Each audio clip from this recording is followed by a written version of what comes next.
एक छोटे से गांव में हमीद नाम का एक गरीब लेकिन ईमानदार आदमी रहता था। उसके पास बहुत कम था, पर उसका दिल शुक्र से भरा था। हर सुबह वह अल्लाह का शुक्र अदा करता, चाहे हालात कैसे भी हों। उसका जीवन सादगी, नमाज और भलाई से भरा था। एक दिन हमीद मस्जिद जा रहा था, तभी उसने रास्ते में एक प्यासे कुत्ते को देखा। धूप बहुत तेज थी और कुत्ता कमजोर हो गया था। हमीद के पास थोड़ा सा पानी था, पर उसने झुककर कुत्ते को पानी पिलाया। उसकी दया सच्चे ईमान की निशानी थी। रास्ते से गुजरने वाले लोग हंसने लगे, बोले, तू एक जानवर पर पानी क्यों बर्बाद कर रहा है? हमीद मुस्कुराया और बोला, हमारे नबी ने सिखाया है कि हर जीव पर रहम करना जन्नत का रास्ता है। कुछ लोगों के दिल छू गए, बाकी आगे बढ़ गए। रात को हमीद ने एक सपना देखा।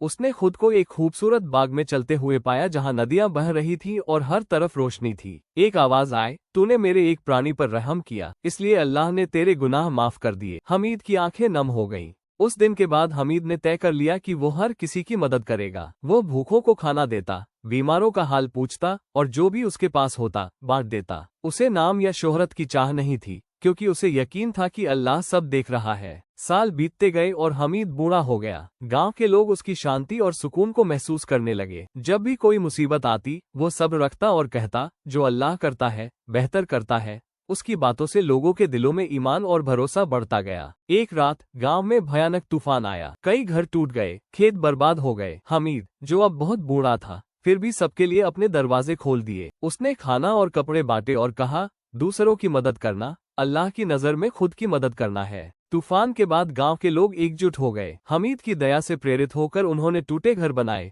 भूखों को खिलाया और साथ मिलकर दुआएं की। गांव में फिर अमन और भाईचारा लौट आया। एक छोटे काम ने बड़े बदलाव की नींव रख दी। जब हमीद का इंतकाल हुआ, पूरा गांव रो पड़ा। सबको उसकी मुस्कुराहट, उसकी मीठी बातें और उसका नेक दिल याद आया। उन्हें एहसास हुआ कि एक इंसान का ईमान और नेकी सैकड़ों जिंदगियां बदल सकती है। उसकी याद लोगों के दिलों में हमेशा जिंदा रही। सालों बाद भी बच्चे हमीद की कहानी सुनते थे, उस इंसान की जिसने एक प्यासे कुत्ते को पानी पिलाया। उसकी कहानी सबको सिखाती रही कि कोई भी नेक काम छोटा नहीं होता और अल्लाह हर अच्छे काम का बदला अपनी रहमत से देता है।